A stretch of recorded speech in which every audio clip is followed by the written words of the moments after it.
Hey, si estás escuchando esto, por favor, baja el volumen de todo lo demás por un minuto. No te voy a contar cualquier historia. Esto que viví no se olvida, y todavía no sé si fue un milagro o una prueba. Solo sé que desde ese día, no soy el mismo. No te adelantes, quédate hasta el final, porque lo que te voy a contar puede parecer simple, pero te aseguro que todavía me duele el pecho cuando lo recuerdo. Yo soy Mateo, trailero de toda la vida, con más de 20 años en la ruta. He cruzado este país de punta a punta con lluvia, asaltos, desperfectos, noches en vela y amaneceres que solo Dios y yo sabemos cómo aguanté. Pero hay días que no se te olvidan. No por lo que viste, sino por lo que sentiste. Y ese día, hermano, el que te voy a contar, fue uno de esos. Venía saliendo de Hermosillo, rumbo a Santa Ana. El calor era insoportable. El sol pegaba tan fuerte que parecía que el asfalto iba a derretirse. No había sombra, no había señales, no había vida. Solo el rugido de mi camión y el sudor empapándome la camisa.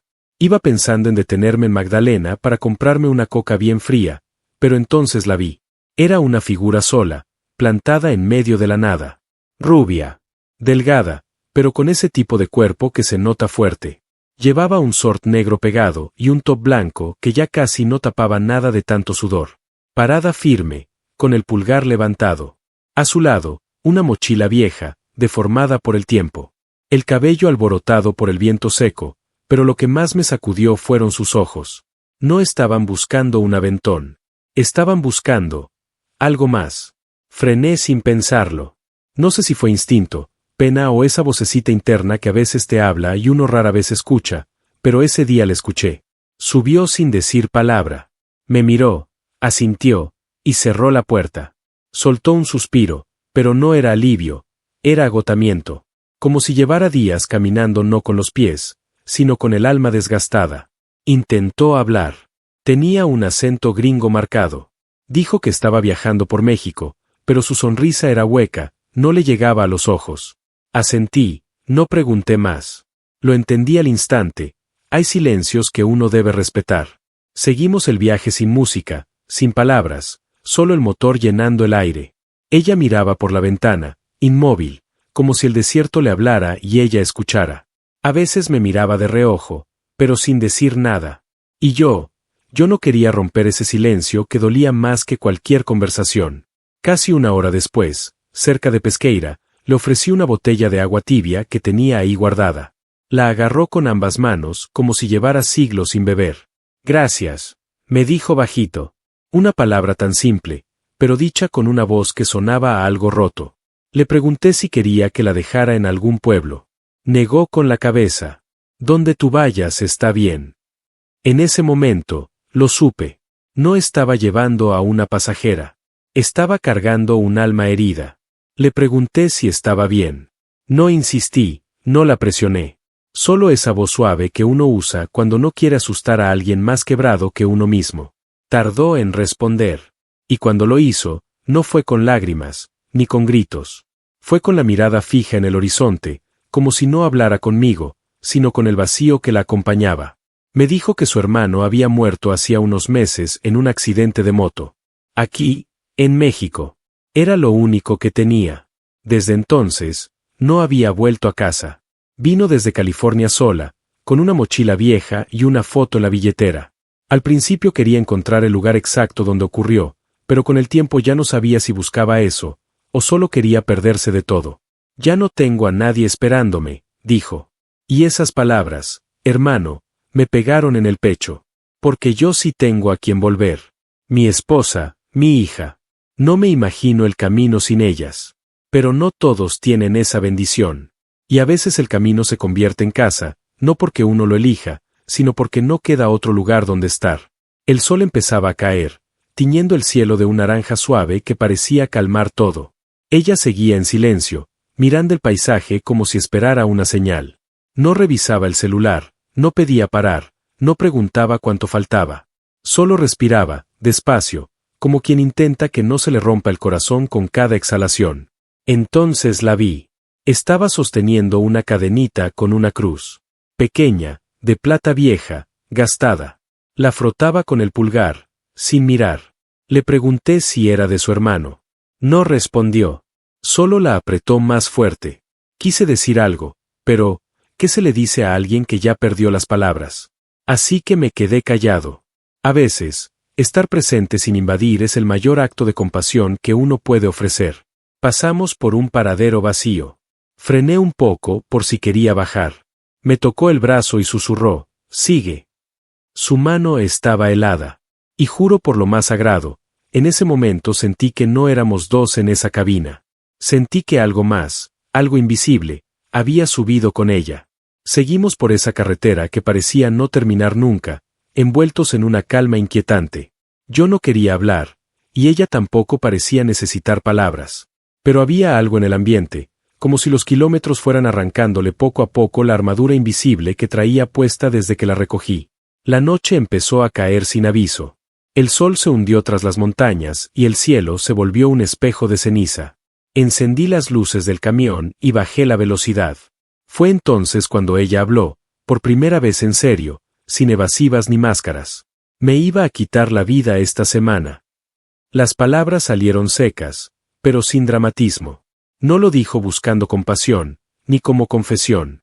Lo dijo como quien comenta que ha perdido algo que ya no puede recuperar. Me quedé sin aire por un segundo. No sabía si mirar el camino o mirarla a ella. Pero algo en mí se activó, y solo atiné a decir, ¿por qué no lo hiciste?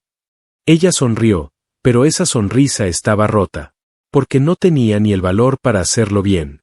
Quería desaparecer, pero que pareciera un accidente. Algo limpio, sin que nadie tuviera que cargar con mi culpa. Me confesó que había estado viajando al azar, subiéndose a los autos que paraban, como si el destino tuviera que decidir por ella si vivía o no. Y entonces paraste tú. No supe qué decir, pero me prometí en ese instante que no iba a dejar que se bajara sin algo más que una despedida vacía. No podía quedarme al margen después de escuchar eso. El camión se convirtió en un refugio silencioso, donde cada kilómetro parecía desenredar un poco su dolor. Le pregunté su nombre. Se llamaba Hannah. Tenía 27 años. Su hermano se llamaba Luke. Y lo había sido todo para ella. Me mostró una foto. Estaban en una playa, abrazados, riendo como si el mundo fuera sencillo.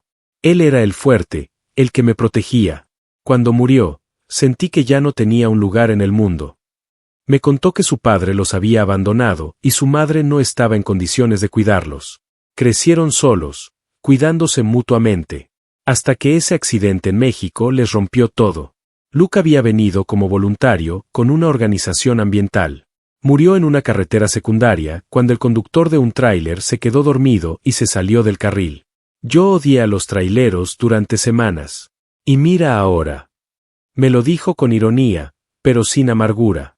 Era como si poco a poco empezara a entender que el mundo no gira en torno a una lógica clara, que las heridas, por más profundas que sean, no pueden curarse con odio, solo con comprensión. Le ofrecí comida. Tenía unos burritos envueltos en papel aluminio. Comió en silencio. Nunca vi a alguien comer tan despacio. Cada bocado era como un recordatorio de que aún estaba viva. Le dije que si quería, podía llevarla a una fundación que conocía en Nogales, donde ayudaban a extranjeros en situación vulnerable. Pero ella me pidió que la dejara en un cerro antes de llegar a la frontera. No voy a hacer nada malo, lo prometo. Solo necesito estar sola y despedirme de él, de verdad esta vez. Me costó aceptarlo, pero entendí que hay despedidas que no pueden evitarse, que a veces, uno solo puede acompañar hasta cierto punto y luego confiar. Así que desvié un poco la ruta y la llevé hasta un mirador que yo conocía. Desde ahí se veía todo el valle, y si el cielo estaba limpio, incluso se alcanzaban a ver las luces lejanas de Arizona. Era un lugar sagrado para mí. Lo usaba cuando necesitaba hablar con Dios. Pensé que tal vez, ella también necesitaba algo así. Nos bajamos en silencio. El viento era fuerte, pero no frío. Le ofrecí una manta del camión. La aceptó. Caminamos hasta una roca grande. Se sentó. Miró al cielo. Sacó una carta. Era para su hermano. Me pidió que me alejara un momento. Lo hice. Me quedé junto al camión, dándole su espacio. Pero no la perdí de vista. Estuvo ahí, sola, por casi una hora. A veces la veía llorar. Otras veces reír bajito. como si estuviera recordando cosas que solo ellos dos sabían. Cuando volvió, sus ojos estaban hinchados, pero había una paz nueva en su rostro. No sé qué pasó allá arriba, pero algo dentro de mí se rompió, y al mismo tiempo, algo se sanó. Me pidió que la llevara a la estación de camiones de Nogales. Ya no quería seguir andando sin rumbo. Quiero volver a casa. Quiero contarle a mi mamá todo. Quiero reconstruir lo que se pueda. Durante el trayecto, ya hablaba más. Me preguntaba cosas, se reía de mis chistes malos, e incluso me enseñó una canción que a Luke le encantaba. La puso en su celular. Sonaba una guitarra suave, y una voz masculina cantando, Home is where your heart can heal. El hogar es donde tu corazón puede sanar. La dejé en la estación a las 3:12 de la madrugada. Antes de bajarse, me miró con esa seriedad que solo la gente que ha estado al borde del abismo puede tener. Gracias por frenar. Gracias por quedarte. Gracias por no preguntar demasiado. Me abrazó. Fue un abrazo corto, pero real. Me dejó una nota en el tablero. Solo la leí después de que el sol volvió a salir. Si hoy vuelvo a casa, es porque tú no pasaste de largo. Y eso fue todo. Volví al volante, pero algo en mí se quedó detenido frente a esa estación.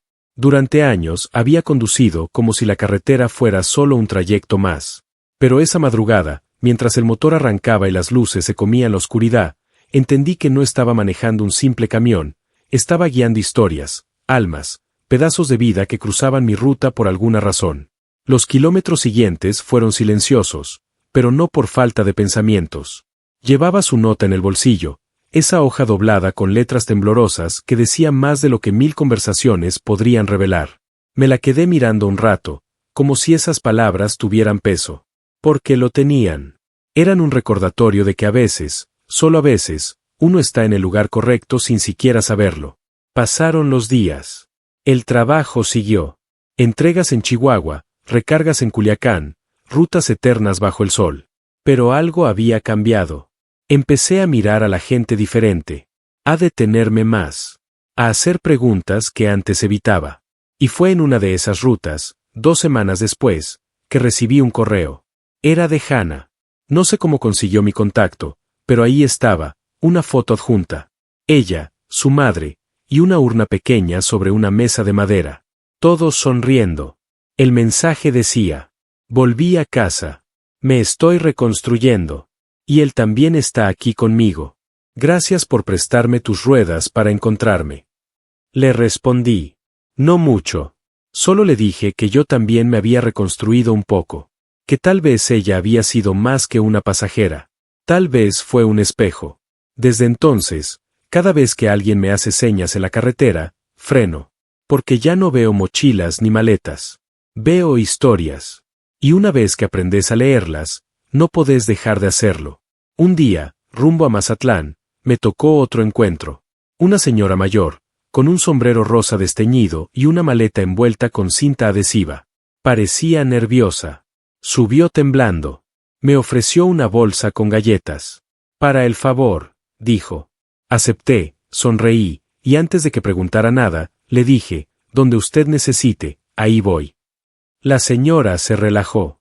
Me contó que iba a ver a su nieta después de años sin hablarse, que le dolía la espalda, pero más le dolía el orgullo.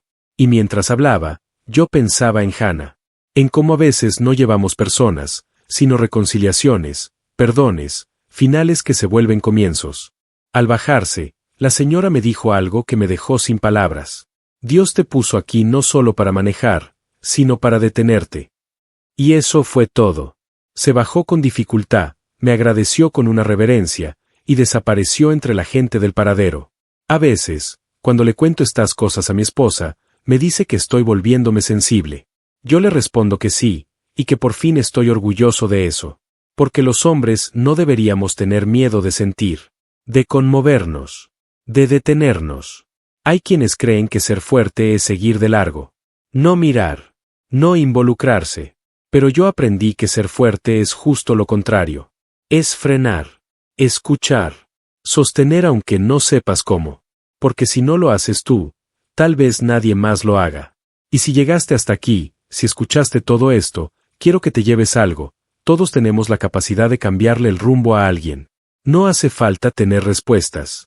Solo hace falta estar. Escuchar. Compartir el peso, aunque sea por unos kilómetros.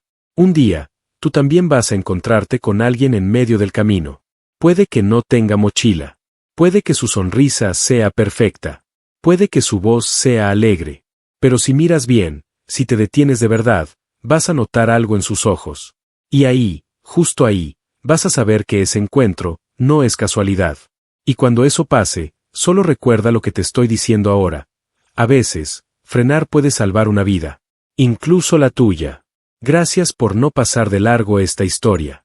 Y si algún día ves mi camión por la carretera, con un letrero pegado en la parte de atrás que dice aquí se suben las almas, ya sabes por qué está ahí.